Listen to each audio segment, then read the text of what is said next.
Bonsoir à toutes et à tous, bienvenue dans cette édition d'information, les titres de l'actualité. Ce soir, dans un contexte économique marqué par de forts enjeux de relance et de transformation, le président Mamadi Doumbouya a rencontré les forces vives du secteur privé guinéen, une rencontre placée sous le signe de l'écoute et de la concertation. Et puis c'est un grand pas franchi dans la viabilisation de son site dans Soumania Village. BDD vient de paraffer un protocole d'accord avec Total Énergie Guinée. Des logements décents seront bientôt construits pour les travailleurs de cette multinationale. Enfin, la promotion et la valorisation des sites touristiques en Guinée. Le concept est porté par l'Association des écrivains de Guinée. Première étape, le site de Kilissi, préfecture de Kindia.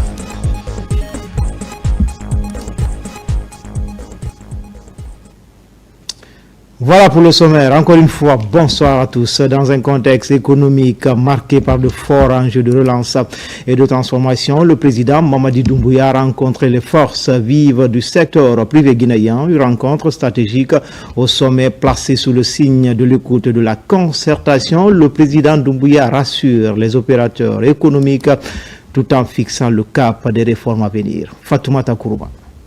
C'est une rencontre hautement stratégique qui s'est tenue entre le président de la République, son Excellence Mamadi Doumbouya et les forces vives de l'économie nationale. Le chef de l'État a échangé avec les acteurs du secteur privé guinéen dans un esprit de dialogue franc et constructif au cœur même des enjeux de développement économique du pays. À travers cette rencontre, le secteur privé a exprimé sa volonté de recevoir des orientations claires du chef de l'État, convaincu de son rôle central dans la transformation économique de la Guinée.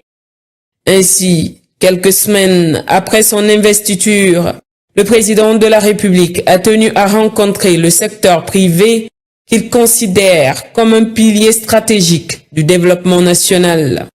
Il a réaffirmé l'engagement de l'État à créer un climat propice à une collaboration saine, équilibrée et collégiale entre les pouvoirs publics et les acteurs économiques, fondée sur la confiance et la responsabilité partagée. À la suite de mon investiture, j'ai tenu à vous rencontrer en priorité car je demeure convaincu que la transformation économique durable de notre pays repose sur un secteur privé plus fort, responsable et pleinement engagé aux côtés de l'État. L'État continuera d'agir pour créer un environnement favorable à l'investissement, à l'innovation, à la compétitivité et à l'émergence. Les réformes engagées pour moderniser l'administration, améliorer le climat des affaires et renforcer la transparence se poursuivront avec détermination dans le cadre de ma vision Simando 2040 qui vise une croissance inclusive, responsable et génératrice d'emplois durables. À l'approche du mois saint de Ramadan et du carême chrétien, période de solidarité et de partage, le chef de l'État a lancé un appel fort aux opérateurs économiques, les invitant à alléger le coût des produits de première nécessité afin de soulager les populations. Un effort auquel l'État a déjà apporté sa contribution, notamment par la suppression de certaines taxes jusqu'au 31 mars 2026. Ainsi que par l'ouverture du port autonome de Conakry 24 heures sur 24 dans l'objectif de garantir la fluidité des opérations et la disponibilité des marchandises sur le marché. À l'approche du mois saint de Ramadan, période de solidarité, de partage et de responsabilité collective, j'invite l'ensemble des opérateurs économiques à œuvrer activement pour l'allègement du coût des produits de première nécessité. Ce geste contribuera directement à la conservation du pouvoir d'achat de nos concitoyens et au bien-être de nos populations. L'État, pour sa part, a déjà consenti les efforts importants, notamment la suppression des surestaries jusqu'au 31 mars prochain, ainsi que l'ouverture du port autonome de Conakry 24h/24 et 7/12/7, afin de fluidifier les importations, réduire les coûts logistiques et soutenir l'activité économique. Ces mesures s'inscrivent dans une volonté constante d'accompagner le secteur privé, les commerçants, les producteurs et l'ensemble des acteurs économiques. Le président de la République a également insisté sur la nécessité de faire de la production locale une priorité nationale.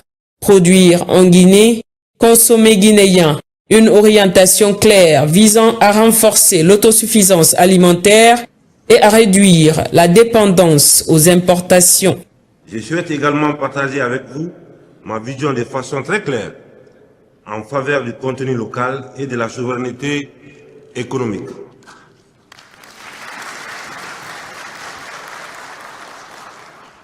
La priorité à la production locale constitue un axe stratégique majeur, notamment dans les secteurs agricoles, agro-industriels et l'élevage. Notre ambition est sans équivoque: produire, transformer et commercialiser davantage de produits locaux afin de renforcer durablement notre sécurité alimentaire, créer de la valeur sur notre territoire national et consolider notre indépendance économique. Cette orientation constitue une priorité absolue pour les années à venir. Soyez rassurés que l'État continuera à prendre toutes les dispositions nécessaires pour soutenir vos activités, encourager l'investissement productif et renforcer notre partenariat stratégique au service du développement national et du bien-être de nos populations. Ensemble, dans un esprit de confiance, de responsabilité et de patriotisme économique, poursuivons la construction d'une économie prospère, résiliente et durable pour notre pays. La rencontre a été ponctuée par une séance de questions-réponses au cours de laquelle plusieurs acteurs du secteur privé, au nom de leurs pairs, ont exposé l'ensemble de leurs préoccupations. Ils n'ont pas manqué de saluer par ailleurs les efforts déjà consentis par les autorités pour l'amélioration du climat des affaires. Je remercie Monsieur le Président de nous avoir donné l'honneur de nous exprimer devant lui et surtout toutes nos félicitations par rapport à son élection à la magistrature suprême. Encore, on le remercie pour avoir dédié son mandat à la cause féminine, ce qui vraiment nous encourage. Ma question porte autour du dédouanement en Guinée. Et le dédouanement ne facilite pas la baisse des prix de certains denrées, surtout le secteur dans lequel moi j'évolue. Ma question, c'est comment est-ce que l'État, Monsieur le Président, vous allez mettre à la disposition des agriculteurs, des éleveurs guinéens, des chambres, au niveau de toutes les préfectures de la République de Guinée, pour des intrants agricoles, des semences, et puis des produits phytosanitaires, plus les équipements dignes de nom. Excellence, Monsieur le Président, vous avez tout de suite parlé des accompagnements que vous avez effectués le cas de la situation du port de Conakry. Il faut que ce soit clair pour tout le monde. Ce que nous vivons aujourd'hui en Guinée, la même situation, le Sénégal, le Togo, les autres pays vivent la même chose. Mais vous avez pris votre bâton de pèlerin pour résoudre le problème de la Guinée. C'est une première dans l'histoire. Une première dans l'histoire de bénéficier 3 mois et demi de la suspension de surestarie. C'est votre combat, Monsieur le Président. Nous avons tenu des réunions avec l'ensemble des acteurs qui importent les denrées de grande consommation pour essayer de prendre toutes les dispositions pour signer une convention de respect des prix des denrées. Cette convention sera signée dans cette semaine. C'est pour vous dire que nous sommes en avance pour prendre les dispositions pour vous reconnaître tout ce que vous nous avez offert.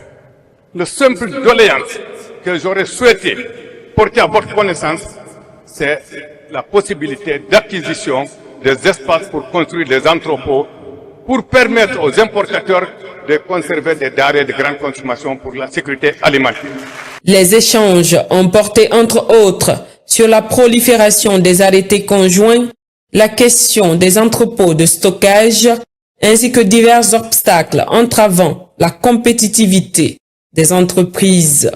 Le ministre secrétaire général de la présidence, ainsi que les ministres en charge de l'agriculture, de l'industrie et du commerce ont apporté des éclairages techniques en appui aux orientations présidentielles. C'est un chef de famille, un chef d'État qui est soucieux de la vie de ses concitoyens, en mettant l'accent en avant la promotion du contenu local, faire de la Guinée une terre de création de richesses et de valeurs par des Guinéens et avec des amis des Guinéens investis en Guinée. Et dans cette démarche, vous avez également fait en sorte d'alléger au mieux le coût des frais et des charges pour nos opérateurs qui sont ici dans la salle, pour que cela puisse être répercuté directement sur la population à la base. L'ensemble de ces mesures-là démontrent encore une fois clairement votre attachement au bien-être de nos concitoyens. Et nous pouvons comprendre que quand des opérateurs économiques, des chefs d'entreprise se trouvent devant le chef de l'État, que des sujets soient exposés de manière à faire entendre leurs préoccupations et les préoccupations de leur corporation. Mais nous pouvons vous rassurer, Monsieur le Président, que l'ensemble de ces sujets sont des sujets connus et des sujets avec lesquels nous sommes en train de travailler avec l'ensemble de ces secteurs. Et que ce soit dans le domaine de la banque, que ce soit avec la CGI, que ce soit avec les chambres, c'est des sujets connus. Et nous travaillons également avec l'ensemble de ces opérateurs et ces acteurs de manière à mettre clairement en application votre instruction. Qu'aujourd'hui, on est dans une nouvelle dynamique, une Guinée nouvelle, c'est la 5e République. Beaucoup de choses ont été faites, les défis restent énormes, mais je pense qu'il est important que nous puissions, comme vous l'avez tout à l'heure fait, reconnaître les efforts consentis par le gouvernement, par le chef de l'État, pour améliorer le panier de la ménagère, pour faciliter les investissements et également donner la priorité au contenu local. Nous avons quand même la loi sur le contenu local qui a été votée l'année dernière et plusieurs lois également qui sont en train d'être prises pour s'assurer que les préoccupations des uns et des autres soient prises en compte. Nous prenons également note des différentes préoccupations concernant ces textes réglementaires qui seront bien sûr en conformité avec la nouvelle constitution pour que nous puissions ensemble discuter des problématiques que vous posez au quotidien et voir comment nous allons pouvoir trouver des solutions. Concernant notamment le secteur agricole en spécifique, nous prenons bonne note des problématiques liées au stockage et aux entrepôts et l'entreposage concernant l'industrie ou bien le secteur agricole. Nous en prenons bonne note. Nous allons faire des discussions à ce niveau avec les différentes chambres de commerce et de l'agriculture et travailler en synergie pour que nous puissions répondre à ces questions communes. Concernant le stockage, nous avons un projet au niveau de la pêche, Kunkui, qui est plus de 128 millions de dollars, qui est prévu dans ce projet des entrepôts, des constructions au niveau des grands axes guinéens. Nous allons travailler en synergie afin que chacun puisse pouvoir bénéficier de ces entrepôts frigorifiques au niveau de toute la Guinée. Cette 5e République prouve à suffisance par la vision du président de la République et d'où l'intérêt de cette rencontre avec le secteur privé pour trouver enfin la solution du secteur privé. Une rencontre qui marque une nouvelle étape dans le dialogue entre l'État et le secteur privé et qui traduit la volonté affirmée du chef de l'État de bâtir une économie inclusive et performante. Un partenariat stratégique appelé à se renforcer dans la durée au service de la croissance, de la création d'emplois et du mieux-être des populations guinéennes. Dans l'actualité également, démarré le mercredi 4 février, les cérémonies de passation de services et d'installation des ministres du nouveau gouvernement se sont achevées ce vendredi. Le ministre secrétaire général du gouvernement, Tamba Benoît Kamano, a présidé les différentes cérémonies de passation de services entre plusieurs ministres sortants et entrants. Adjudant Abakar Kamano, il est correspondant de la presse militaire. Après 3 jours de travail acharné dans les départements ministériels, le ministre secrétaire général du gouvernement a clôturé ce vendredi 6 février 2026 les activités de passation de services et d'installation des membres du tout nouveau gouvernement de la 5e République. Accompagné du vérificateur général et des cadres de son département, le ministre Tamba Benoît Kamano a assuré la cérémonie de passation des charges au ministère de la modernisation de l'administration et de la fonction publique entre le ministre Faya François Bourno, Aminata Kaba, ministre sortante, et Mori Kondé, ministre de l'Emploi, du Travail et de la Protection sociale. La passation que nous allons faire, elle est spéciale. Je disais au ministre Bourno, c'est une équation à multiples équations. Lui-même va passer une partie au ministre Mori Kondé. Lui-même il va recevoir une partie nouvellement créée. La ministre Aminata va passer une partie au ministre Mori Kondé. Puis lui-même il va hériter de quelque chose qui est nouvellement créé. Donc c'est une innovation. On doit applaudir le chef de l'État pour ça. En application du décret D 2026-16 PRG-SGG du 4 février 2026, permettez-moi de déclarer officiellement, en vertu des pouvoirs qui me sont conférés, au nom de Monsieur le Premier ministre, chef du gouvernement, Monsieur Faya François Bourno, installé officiellement dans ses fonctions de ministre en charge de la modernisation de l'administration et de la fonction publique. Monsieur Mori Kondé, vous avez été nommé ministre de l'Emploi, du Travail et de la Protection sociale. En vertu des pouvoirs qui me sont conférés et en application de ce décret, au nom de Monsieur le chef de l'État et du Premier ministre et chef du gouvernement, je vous déclare officiellement installé dans vos fonctions de ministre de l'Emploi, du Travail et de la Protection sociale. J'exprime ma haute reconnaissance à l'endroit du président de la République, chef de l'État, M. Mamadi Doumbouya, pour la confiance qu'il continue de placer à ma modeste personne et pour le soutien qu'il m'a toujours accordé pour la conduite des réformes. Ces réformes ont donné aujourd'hui des bases sérieuses pour construire une administration moderne capable de répondre aux défis du développement national, au bénéfice des citoyens et aux usagers du service public.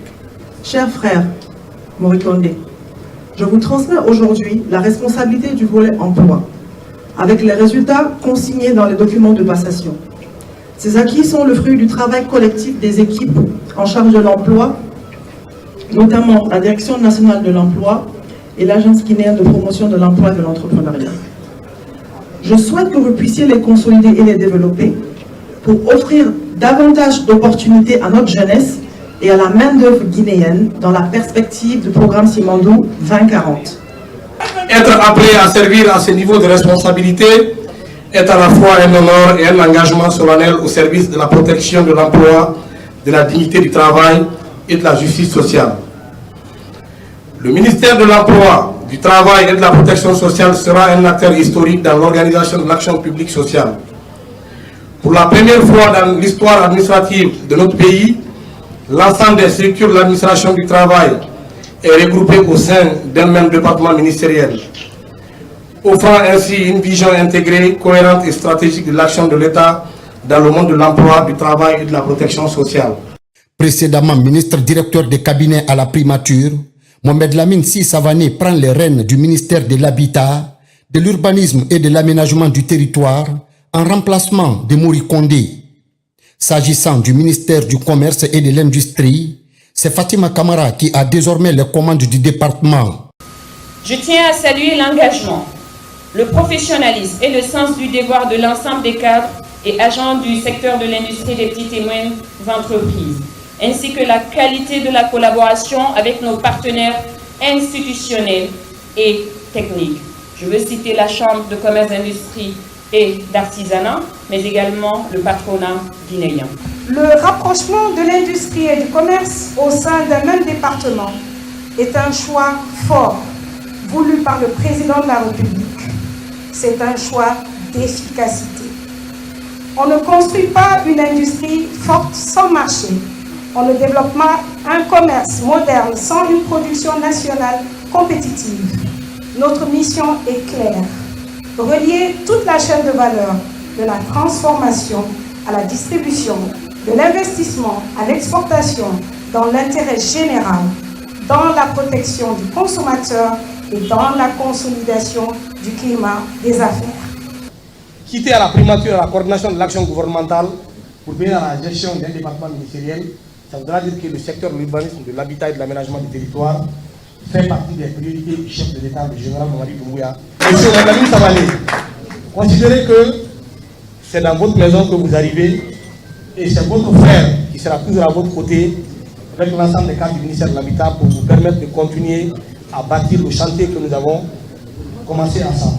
J'exprime avec reconnaissance ma profonde gratitude au président de la République, son Excellence M.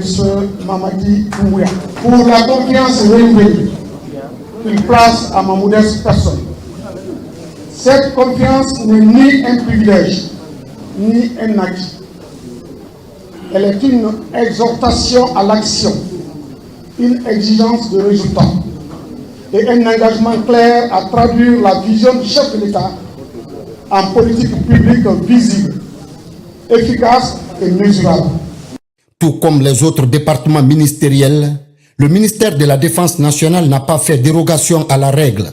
Confirmé à son poste, l'ambassadeur Aboubakar Sidiki Kamara a été à nouveau installé dans ses fonctions par le ministre secrétaire général du gouvernement en présence du vérificateur général Dr Joseph Tonia Doré de la chaîne de commandement militaire et paramilitaire.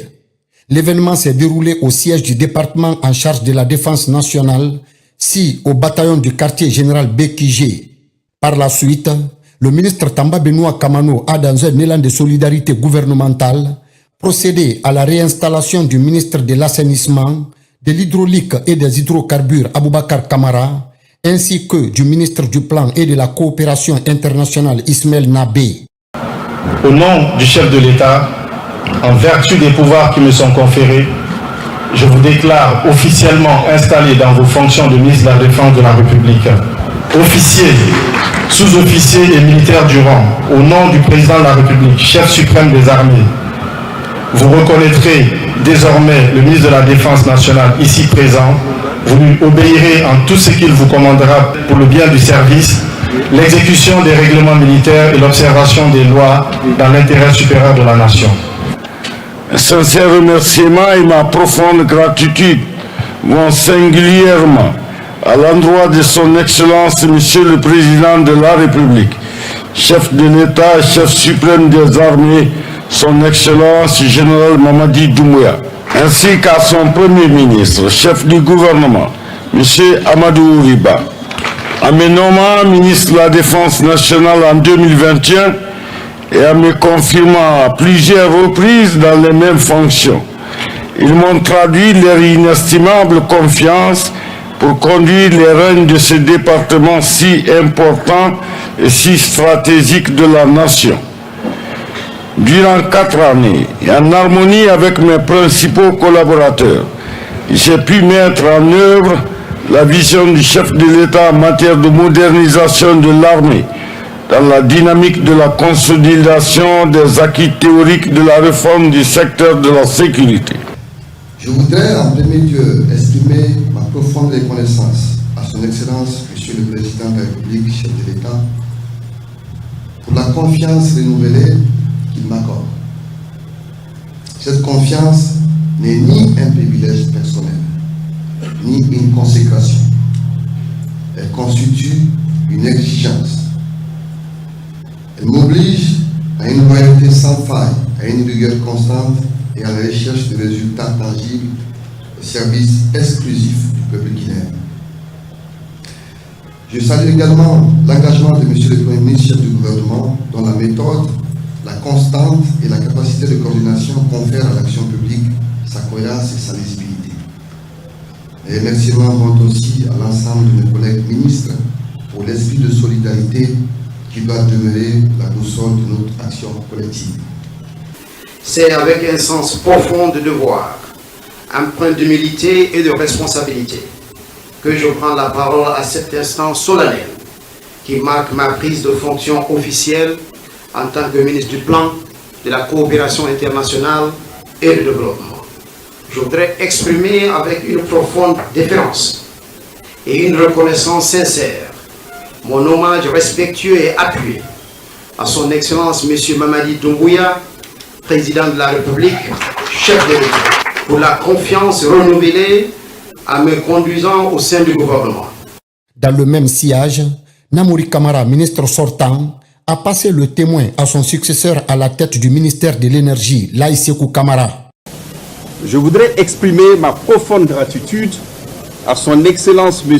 Mamadi Doumbouya, Président de la République, chef de l'État, la confiance qu'il m'a accordée successivement à la SOGEAG, avec le projet d'expansion et de modernisation de l'aéroport Ahmed Sékou Touré, a permis d'élever durablement les standards de sûreté, de performance et de qualité de service, faisant de cette infrastructure stratégique une vitrine de souveraineté nationale.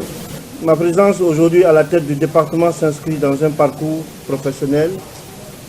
Étant de l'ACGP, j'ai beaucoup contribué dans cette salle, étant de EDG dans cette salle, et aujourd'hui, je reviens encore dans cette même salle. Je m'engage ici avec vous que nous allons travailler. 2026 va être une année de boss.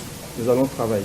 Démarré le 4 février dernier et présidé par le ministre secrétaire général du gouvernement Tamba Benoît Kamano, la cérémonie de passation des services et d'installation des membres du gouvernement de la Ve République prend ainsi fin dans les départements ministériels. Les passations que nous avons suivies du 4 au 6 février ont rappelé une règle simple. L'État est une continuité. Au nom du président de la République, chef de l'État, son Excellence, M. Mamadi Doumbouya, au nom du Premier ministre, chef du gouvernement, M. Amadou Ouriba, au nom du gouvernement tout entier, je remercie les équipes sortantes pour le service rendu à la nation et j'engage à mon nom personnel les équipes entrantes avec la bénédiction de M. le Premier ministre, chef du gouvernement, dans une discipline unique, l'autorité de l'État restaurée avec méthode, coordination pour des résultats attendus. Vive la Ve République, vive le président de la République, le chef de l'État, Mamadi Doumbouya, que Dieu donne à notre nation des actions fortes et concrètes, que Dieu bénisse la Guinée, terre de richesse et d'innovation. Je vous remercie. Comme annoncé dans les titres, c'est un grand pas franchi dans la viabilisation de son site dans Soumania Village. BDD vient de paraffer un protocole d'accord avec Total Énergie Guinée. Des logements décents seront bientôt construits pour les travailleurs de cette multinationale sur son domaine de plus de 166 hectares. Des travaux de construction qui vont s'écouler pendant 8 mois, annonce le promoteur Aliou Dieng. On fait le point tout de suite avec Nabila Moussa Kamara, Morlaï Souma. Sur le site de Ansoumania Village, après le lotissement des 166 hectares et la viabilisation des 280 parcelles dont dispose BD2, l'heure est à la construction des villas. Plusieurs sont déjà construites pour rassurer les acquéreurs. À travers cet acte, l'engagement est total pour offrir un toit pour les travailleurs de Total Énergie Guinée. Chaque employé est unique, vous savez, ce n'est pas le même type de bien. Donc tout employé a choisi un bien différent. Il y a des villas Kalao que nous appelons aujourd'hui des F4 qui sont des 3 chambres, 3 douches et une véranda. Il y a des villas aussi qu'on appelle des villas Ibis qui sont sur des F5, des 4 chambres et des 4 douches. Donc nous allons construire soit des Kalao pour les biens, pour les employés qui ont souscrit à ce bien, soit des Ibis pour les employés qui ont souscrit à ces biens. N'oubliez pas que c'est une soixantaine de demandes. Donc nous allons réaliser en fonction de chaque besoin de l'employé de Total. De soulagement pour les employés et employeurs de cette entreprise qui entendent ainsi concrétiser la volonté d'accompagner ces derniers pour leur devenir. Dans le passé, ce projet a été essayé ici, ça n'a pas marché. Donc c'est la première fois dans l'histoire de cette société qu'une soixantaine d'employés va avoir accès à des logements. Et ça, c'est c'est un sentiment de satisfaction. Pour tout employé, avoir un logement, c'est quelque chose de très important. Donc le réaliser aujourd'hui ne peut être que, nous ne pouvons avoir qu'un sentiment de grande satisfaction de voir enfin réaliser ce projet. BD2 s'engage dans un délai de 8 mois après décaissement des premiers montants à livrer les biens immobiliers selon les normes et procédures envisagées dans ce présent protocole. Groupe à présent sur le train Kakande Express, ces moyens de transport qui servent de train d'union entre les populations de Kamsar et celles de Sangaredi, un accompagnement de la compagnie des bauxites de Guinée pour faciliter la libre circulation des personnes et de leurs biens. Foudé Camara. À l'arrêt depuis 2018 pour cause de vétusté, le train Kakande Express réécrit son histoire avec la réception le 27 décembre dernier d'une nouvelle locomotive par les autorités du ministère des Mines et de la Géologie. Aujourd'hui, ce coup de pouce de la compagnie des bauxites de Guinée vient faciliter la mobilité sur l'axe Kamsar-Sangaredi. C'est un train qui a été acquis grâce au projet multi-utilisateur du chemin de fer sous, bien sûr, le leadership de la CBG et ses partenaires et avec la collaboration de l'ANAIM. C'est un train composé de 4 voitures voyageurs et d'un collecteur de bagages avec une capacité d'accueil de 240 places. Le train, les voitures sont complètement climatisées avec des toilettes à l'intérieur. Cette reprise du train Kakande Express vient soulager les populations des localités minières confrontées au désagrément quotidien. Des fois, on emprunte des véhicules vraiment qui ne sont pas confortables. C'est salissant, il y a des accidents, il y a assez de retard dans les gares voitures. Et vraiment, c'est un train vraiment qui est un ouf de soulagement pour la population rivière de Kamsar, Sangaredi, Kolabouni et pourquoi pas Tingulinta. Quand on m'a dit de me retourner pour venir demain matin dans le train, j'étais contente même de passer. Parce que c'est ma première fois de monter dans le train. Mais vraiment, je vois quand même que c'est bon. Moins de transport facile, rapide et économique, le Kakande Express s'appesantit sous le respect des exigences de confort, de rapport qualité-prix et de sécurité. Là-dessus, le trafic est assujetti au suivi quotidien de la formation des conducteurs. Il faut d'abord suivre une formation. Tu vas faire des études, le règlement. Il y a le règlement de la CBI, il y a le règlement d'exploitation ferroviaire chez nous. Après ça, tu vas suivre les cours mécaniques. Ça, c'est tout ce qui concerne la locomotive. Tu fais ta formation dans la cour, tu montes en ligne en tant qu'apprenti conducteur. Tu apprends avec les autres. C'est pendant ta formation, tu peux faire 2 ans, 3 ans avant que tu ne sois titulaire sur la voie principale. Avec une capacité de 240 places assises, ce train permettra de rapprocher les populations sur 185 km en traversant plusieurs zones à fort potentiel économique, notamment Kamsar, Tanene, Kolaboui, Boké et Sangaredi. Depuis novembre 2025, le Centre d'innovation et de recherche pour le développement conduit une étude anthropologique à l'échelle nationale. Les travaux couvrent les 7 régions administratives du pays ainsi que la zone spéciale de Conakry. C'est dans le cadre du projet accompagnement, mobilité, insertion et sensibilisation dans 10 localités pilotes de la Guinée. Les détails avec Mounir Bari. Comment accompagner efficacement la politique migratoire nationale et prévenir les risques liés à la migration irrégulière? Surtout de cette problématique que les chercheurs dissillonnent le pays.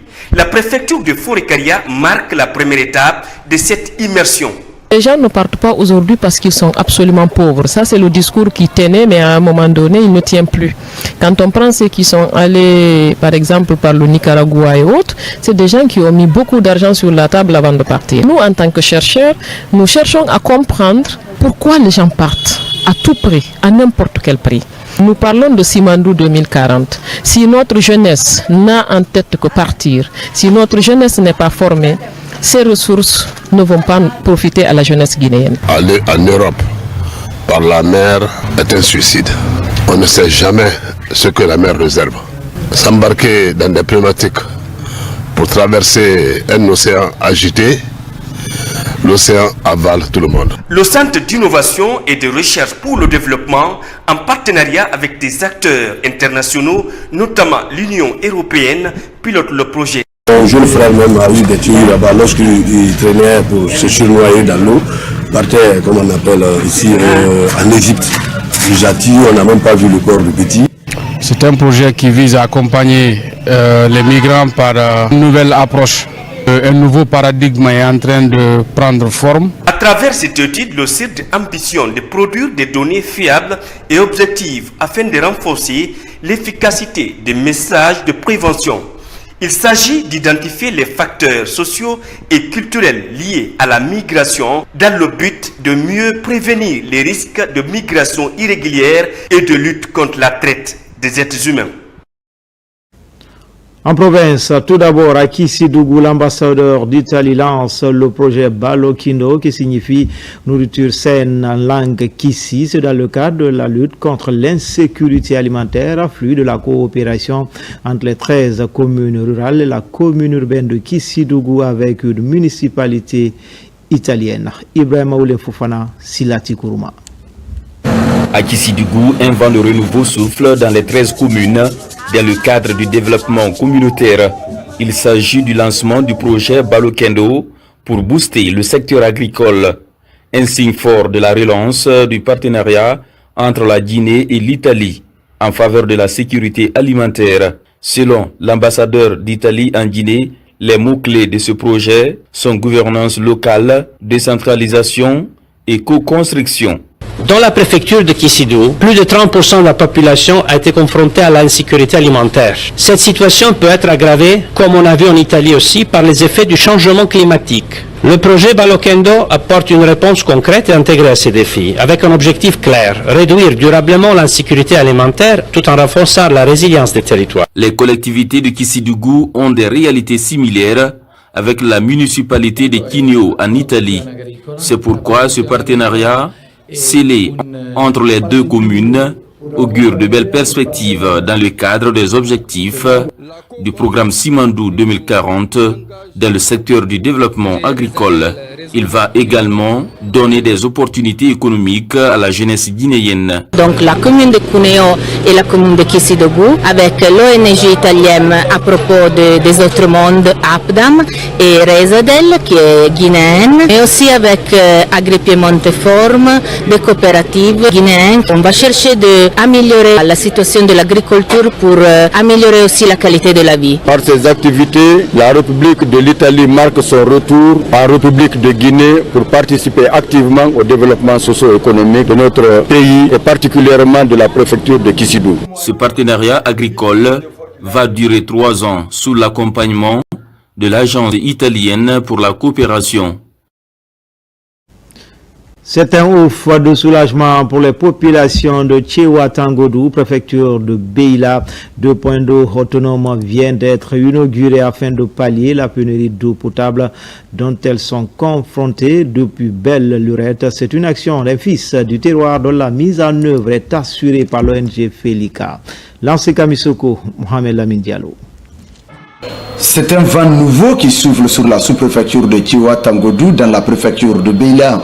Désormais, plus de distance à parcourir pour s'approvisionner en eau potable. Grâce à l'appui de leur fils Vakramoko Touré, résident aux États-Unis, les populations de cette localité du nord de Beila bénéficient de 2 postes d'eau potable autonomes. Nous sommes vraiment ravis, très contents. Aujourd'hui, il y a plus de 30 ménages qui sont abonnés, qui ont déjà l'eau dans leur ménage, dans leur construction, et ils ne se déplacent plus. Donc vraiment, c'est un don, c'est sans précédent. Fruit de l'amitié entre Cooper Stock et Vakramoko Touré, ce système d'adduction d'eau potable est bien plus qu'un simple don. C'est le témoignage d'un amour sincère qui transcende le temps et les distances afin de redonner de l'espoir à ceux qui en ont le plus besoin. Les donateurs de cette eau vitale agissent afin que la mémoire de Cooper Stock demeure vivante, utile et porteuse d'espoir pour les générations présentes et futures. Pour les autorités administratives, c'est un acte à saluer et à encourager, d'autant plus qu'il s'aligne sur les priorités du président en matière d'accompagnement des populations à la base. Remercier le donateur et la directrice qui a exécuté ce projet dans le délai imparti pour ne plus que la population de Tewa et de Tangendou souffre pour le problème d'eau. Financé par la fondation Cooper Stock Isoué, ces infrastructures d'adduction d'eau potable viennent répondre aux besoins pressants des populations de Tewa, Tangodou. Toujours à région, les nouvelles réformes de l'enseignement supérieur au cœur d'une journée de vulgarisation à l'université Julius Nyerere de Kankan. Elle est organisée par l'autorité universitaire pour aider les anciens et les nouveaux étudiants de cette institution à mieux appréhender le contenu du document objectif à rassurer les étudiants pour un très bon succès académique. RTG Kankan, Djamokaba, Toumani Sira Diallo. Un passage obligé pour une année académique réussie. À l'université de Kankan, les nouvelles réformes de l'enseignement supérieur sont exposées pour bien édifier les nouveaux et anciens étudiants. Cet autre temps fort est dédié à l'information et aux orientations qui touchent plusieurs domaines. L'institution mise aussi sur une dynamique de pédagogie innovante pour renforcer la réussite des étudiants. Nous avons un nouveau arrêté portant règlement des études de licence en République de Guinée, l'arrêté 1092. Particulièrement quand vous prenez les nouveautés. Une première nouveauté aujourd'hui dans le système LMD en République de Guinée est l'instauration des examens de fin de semestre. Ça veut bien dire qu'après le semestre 1, il y a un jury qui va être constitué désormais avec des surveillants pour pouvoir faire l'examen de fin d'études. Le message est tombé dans les oreilles des étudiants qui sont venus parce que nous sommes les nouveaux et nous allons se battre corps et âme pour atteindre l'objectif. Cette journée est aussi l'occasion de se renseigner sur les nombreux dispositifs d'accompagnement en matière de recherche. Là-dessus, l'autorité universitaire rappelle les principes du système LMD et les règlements intérieurs, des points essentiels en pleine transformation. Je lance un appel précieux à toutes les étudiantes et étudiants de l'université Julius Nyerere de Kankan de jouer un rôle majeur dans la dynamique nationale. L'université est un lieu d'exigence intellectuelle, de débat constructif et d'innovation. Si hier, il y en a qui marchaient avec les chemises totalement déboutonnées, à l'université, c'est tout à fait le contraire. Donc vos habitudes, vos attitudes, vos comportements doivent beaucoup compter désormais pour que notre pays puisse retrouver enfin sa dignité et avoir l'élan pour le développement. Cet autre appel s'adresse aux nouveaux étudiants pour construire cette nouvelle vie estudiantine. L'objectif de ces retrouvailles est un succès académique de haut niveau dont les premiers jalons sont posés en ces débuts d'année en associant tous les acteurs de la chaîne de formation de l'université de Kankan. Sur le continent, cette bonne nouvelle pour la diaspora guinéenne du Sénégal, une opération d'envergure est enclenchée pour faciliter l'obtention des documents administratifs. Désormais, extraits de naissance biométriques et cartes d'identité nationale seront délivrés gratuitement pour les Guinéens du Sénégal. Voici la correspondance de Mabiti Camara depuis Dakar. C'est à l'ambassade de Guinée à Dakar qu'a été officiellement lancée cette initiative. Une délégation venue spécialement de Conakry a donné le coup d'envoi de cette vaste opération de modernisation administrative destinée à rapprocher l'État guinéen de sa diaspora. Son Excellence Monsieur le Président de la République, le général Mamadi Doumbouya, a bien voulu accorder la gratuité de la production des cartes d'identité nationale et des extraits de naissance biométriques en faveur de l'ensemble des compatriotes. Tout dernièrement, lors du recensement des Guinéens établis à l'étranger, c'était un manque à gagner. Pour les milliers de Guinéens installés au Sénégal, cette décision met fin à des années de difficultés administratives. Le président du Conseil des Guinéens résidant au Sénégal y voit une réponse concrète à leurs préoccupations. Encore une fois, le général Mamadi Doumbouya vient de répondre aux doléances de la communauté guinéenne résidant au Sénégal. Le Conseil aussi va se retrouver pour faire une réunion, pour sensibiliser la communauté de venir en ordre, avec respect, pour récupérer leurs cartes d'identité numérisées et les extraits de naissance. Tous Guinéens vivant ici au Sénégal, en diaspora, on attendait ces jours. Et vraiment, nous remercions l'autorité guinéenne. Vraiment, nous sommes ravis et nous sommes très contents. Donc, c'est à nous maintenant de gérer. C'est une question de patience et tous les Guinéens vont avoir accès aux documents. Concrètement, pour obtenir leur extrait de naissance biométrique, les demandeurs devront présenter leur carte consulaire, l'ancien extrait de naissance ou un jugement supplétif datant d'au moins 3 mois. Si l'extrait sera produit ici même à Dakar, la carte d'identité biométrique sera quant à elle établie à Conakry. Une initiative saluée unanimement par la diaspora guinéenne qui y voit une avancée majeure. Enfin, promotion et valorisation des sites touristiques en Guinée. Le concept est porté par l'association des écrivains de Guinée. Première étape, le site de Kilissi, un lieu emblématique mais surtout paradisiaque situé dans la préfecture de Kindia. Sounou Sidibé, Marwan Kamara. Situé à quelques kilomètres de la préfecture de Kindia, le site de Kilissi accueille l'association des écrivains guinéens pour une visite touristique. Sur le terrain, ils parcourent les sentiers, découvrent le paysage et s'imprègnent de l'atmosphère de cet endroit. Entouré d'une végétation dense, Kilissi séduit les écrivains par sa beauté naturelle.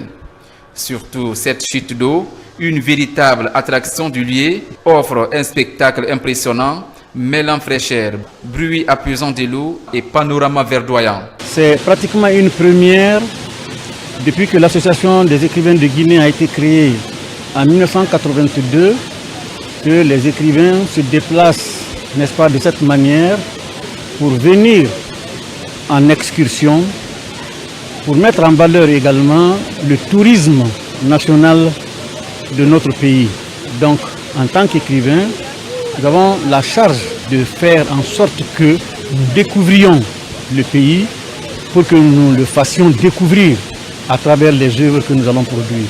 Après plusieurs heures de découvertes culturelles et touristiques, ces hommes de lettres se retrouvent sous les arbres pour un partage d'expériences. Ici, pas de lecture ni d'écriture, mais une conférence et débat est animée pour renforcer le lien et valoriser le patrimoine culturel. Ça nous a permis de sortir de notre confort, de laisser nos plumes pour venir nous recréer, nous rencontrer, échanger entre nous et nous aérer l'esprit en quelque sorte. En tant que jeune écrivaine, je pense que c'est important de me joindre à de telles initiatives, venir promouvoir le livre, la lecture, l'écriture. Et je trouve que c'est une très belle initiative qui mérite d'être pérennisée. Initiée par les membres du bureau exécutif national de l'Association des écrivains de Guinée, cette excursion sur le site de Kilissi est une source d'inspiration pour nourrir ces écrivains. Elle laisse une empreinte durable dans l'esprit des participants, séduits par la beauté de la chute d'eau et la quiétude du paysage verdoyant. Et c'est ainsi que se termine ce journal. La grande, c'est le plaisir pour moi de vous servir. L'actualité se poursuit sur le www.rtgguinée.info. À bientôt pour d'autres actualités sur la Guinée, terre de richesse et d'innovation. Inch'Allah.